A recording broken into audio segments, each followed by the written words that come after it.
ఎంతమందికి నిజంగా ఆసక్తి, ఆ ఎంతూజియాజం, ఆ ఆనందం ఉంటుందండి దేవుని సన్నిధిలో? దేవుని సన్నిధిలో మాత్రమే కాదు, కానీ ఇది నాకు దేవుడిచ్చే అవకాశం, ఇది నాకు దేవుడిచ్చే అవకాశం అనే ఎక్సైట్మెంట్ ఉందా? నిజంగా ఒకళ్ళు అన్నారు ఏంటిదంటే, bored Christians are a bad testimony, excited Christians are a great witness అంట. బోర్డ్ క్రిస్టియన్స్ అంటే ఎప్పుడు చూసినా వేసారిపోయిన జీవితము, విసుగు చెందిన జీవితం, బోర్. ఏంటి మీ జీవితంలో సాధించాలంటే బోర్ ఏముంది, ఏం లేదు, అదే రొటీన్, అదే అలవాట్లు. అంటే దేవుని వాక్యం తెలియజేస్తుందంటే ఆత్మలో తీవ్రత గలవారై ఉండుడి, be alert, be enthusiastic in your spirit అని దేవుని వాక్యం తెలియజేస్తుంది. బట్ వీఆర్ బోర్డ్ కదండి. చూసినట్లయితే మీరందరూ కూడా ఏం చేస్తారంటే, ఏం చేయలేదక్క, ఈరోజు అంతా అలాగా పడుకుని ఉన్నాను, ఫోన్ చూసుకున్నాను, అంతే కదా. ఏం చేశారంటే, అట్లా కాలేజ్కి వెళ్ళాను, ఇట్లా వచ్చాను, వచ్చిన తర్వాత ఏం చేస్తారు, తిన్నాను, ఇలాగా ఊరికి ఒళ్ళు వాల్చాను, అట్లా I don't have anything to do, it's so boring, my life is so boring. So అందుకే నేను అలాగా ఒళ్ళు వాల్చాను, అట్లే టైం గడిపాను, లైవ్ వస్తుందా చూస్తున్నాను, అంతే, there is nothing. But excited Christians, నిజంగా ఎంతూజియాస్టిక్ క్రిస్టియన్స్గా, అంటే ఆనందంతో, ఉత్సాహంతో ఉన్నవారంట నిజమైన దేవుని సాక్షులంట, క్రీస్తు సాక్షులంట. ఈరోజు క్లిష్ట పరిస్థితుల్లో కూడా are you excited? Are you looking for opportunities? దేవా, నువ్వు ఇస్తున్నావు అవకాశాలు, నువ్వు ఇస్తున్నావు. చూడండి, ఏ గొప్ప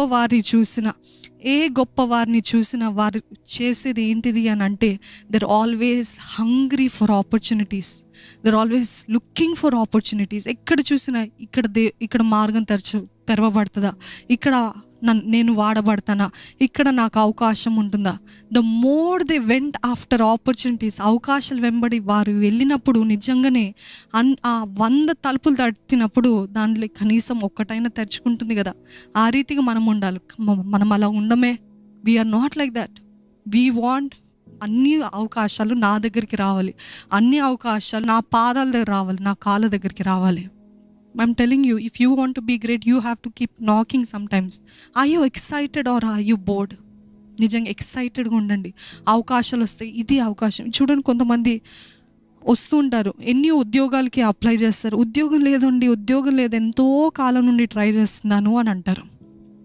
నిజంగా అడిగాం, ఎంతకాలం నుండి ట్రై చేస్తున్నారంటే ఎన్నో సంవత్సరాలు అంటారు.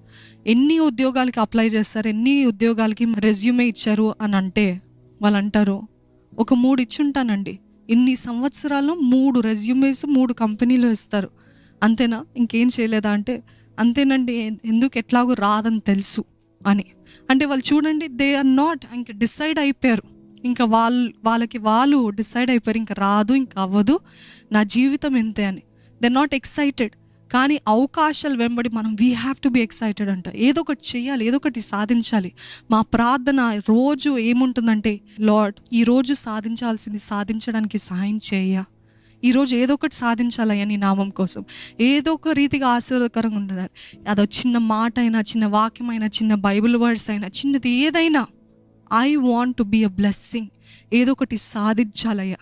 ఈరోజు లేసిందే నేను ఏదైనా సాధించాలి అనే తలంపుతో లేస్తున్నారండి, లేకపోతే మరలా ఇంకో రోజా, మరలా కాలేజా, మరలా ఆఫీసా, మరలా ఇదా. అట్లుంటే మన జీవితంలో ఏ స్థానంలో ఉండలేమండి. ఒకటే స్థానం, ఇంకా జీవితం అంతా అదే ఉద్యోగము, అదే స్థానం, అదే స్థాయి. ఎదుగుదల కావాలంటే మనము we have to be enthusiastic, ఉత్సాహంగా, ఎక్సైటెడ్గా. You have to keep looking, అలర్ట్గా ఉండాలి. ఇందాక చెప్పాక మెలకుగా ఉండాలి. ఎక్కడ అవకాశం ఉంది, ఎక్కడ నేను ఏంది చేయగలుగుతాను, what can I achieve in my life, ఏదో ఒకటి చేయాలి, ఏదో ఒకటి సాధించాలి అనే ఆశ, తాపత్రయం మనలో ఉండాలి. మీరు వివాహితులయ్యి లేకపోతే మీకు బిడ్డలు ఉంటే వారిలో కూడా అది చెప్పండి. What are you doing in your life? You have to do something creative. మీ బిడ్డలు ఉన్నట్లయితే వాళ్ళ ఊరికి టీవీ ముందు కూర్చోవడం కాదు, ఏమైనా చెయ్యి, ఏదైనా సాధించు, ఏదైనా ట్రై చేయి, కొత్తగా నూతనంగా ఏమైనా ప్రారంభించు అని చెప్పాలి కదండి. దేవుడు మనకి అనేక రీతిలుగా అవకాశాలు ఇస్తున్నాడు. Out of small places comes big things. Don't despise small things. దేవుని వాక్యం తెలియజేస్తుంది, చిన్న ప్రారంభాల్ని తృణీకరించకండి. Do not despise the small beginnings. ఒక చిన్న పని దేవుడు మీకు ఇచ్చినట్లయితే, ఒక చిన్న పని మీకు ఎవరైనా అప్పజెప్పినట్లయితే దీని నుండి నాకేమొస్తుంది, ఇది చేస్తే వారు నన్ను చూస్తున్నారా, వారు నన్ను మెచ్చుకుంటారా, నాకు ఏమైనా లాభం ఉందా, నాకు డబ్బులు వస్తాయా, ఇవి కాదు. మీకు దేవుడు ఒక బాధ్యత, లేకపోతే ఎవరో మిమ్మల్ని నమ్మి ఒక బాధ్యత ఇచ్చినట్లయితే దయచేసి దాంట్లో 100% చేయండి.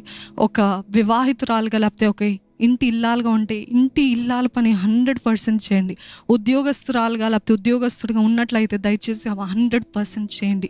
ఎవరో చూస్తున్నారు, ఎవరో మెచ్చుకుంటారు, ఎవరో నన్ను ప్రమోషన్ ఇస్తారు అన్న రీతిగా చేయకుండా యూ డూ ఇట్. ఒక చిన్న పనైనా, ఈరోజు చాలామంది మీ స్త్రీలం అనుకుంటాం ఏంటిదంటే, నాకేముందండి అందరూ ఉద్యోగంకి వెళ్తారు, నేను ఇంట్లోనే ఉంటానంటే, ఇంట్లో ఉంటాం ఎంత పెద్ద పను మీకు తెలుసా?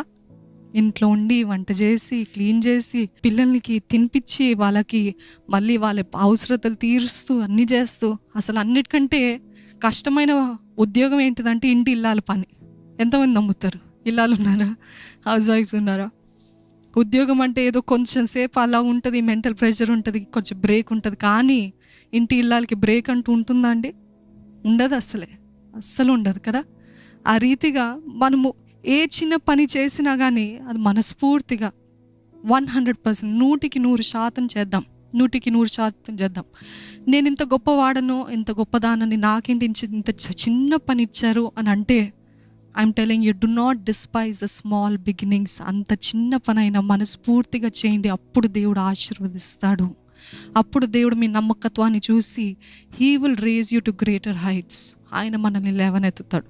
He will raise us to greater heights. మనం చూసినట్లయితే యాకోబు జీవితంలో చూసినట్లయితే లాబాను ఆయనకి పనులు చెప్పినప్పుడు ఈ గొర్రెలు మేయటం ఇవి చేయటం అంటే ఏది చేసినా ఆయన మనస్ఫూర్తిగా చేశాడు. ఆయన ఆశీర్వదించబడ్డాడు. ఆయన ఆశీర్వాదము ఒక బెదిరింపుగా, ఒక థ్రెట్గా మారింది మిగతా వారికి. ఎందుకు అని అంటే because he was faithful in the little. ఆ చిన్న వాటిలో నమ్మకంగా ఉన్నాడు. He was faithful in the little. మీరు నమ్మాలి ఏంటిదంటే, చిన్న స్థలం నుండి గొప్ప అవకాశాలు వస్తాయి. చిన్న స్థలం నుండి అవకాశాలు వస్తుంది. రూతు జీవితంలో కూడా చూస్తాం. తను ఏదో ఆ చేను పని, ఆ పంట పని చేస్తున్నప్పుడు ఆ పాదాలు అక్కడ ఎవరు గుర్తించకపోతే బోaz గుర్తించాడు. గుర్తించి ఇంత దీన దశలో, అంత చిన్న స్థాయిలో ఆ వర్కర్స్తో పాటు, ఆ పని వాళ్ళతో పాటు తను కూడా నేను మంచి ఇంటికి కోడల్ని కదా, నాకు మంచి జీవితం ఉంది కదా, నేనేంటి ఈ పని అని అనుకోలేదు. But when she was there, she was still faithful. అక్కడ కూడా 100% కష్టపడ్డది, పని చేసింది. మండు టెండలో ఎంతగానో చెమటలు కారుస్తూ షీ వర్క్డ్ హార్డ్. అటువంటి పరిస్థితుల్లో బోaz గుర్తించి తనను భార్యగా తీసుకున్నాడు. So if you see, out of small places comes big things. ఈరోజు ఏంటది దేవుడు మీకు ఇచ్చిన చిన్న బాధ్యత? ఏంటది దేవుడు మీకు అనుగ్రహించిన చిన్న అవకాశం?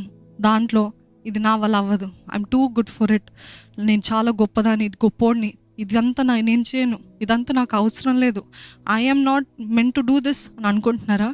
Don't think too much of your self. ఇతరులు మీకంటే యోగ్యులుగా ఎంచుకోండి అని దేవుని వాక్యం తెలియజేస్తుంది. అదే రీతిగా మనకి ఏది చేసినా కానీ, ఏది అప్పచెప్పినా, అది చిన్నదైనా పెద్దదైనా మనస్ఫూర్తిగా చేద్దాం.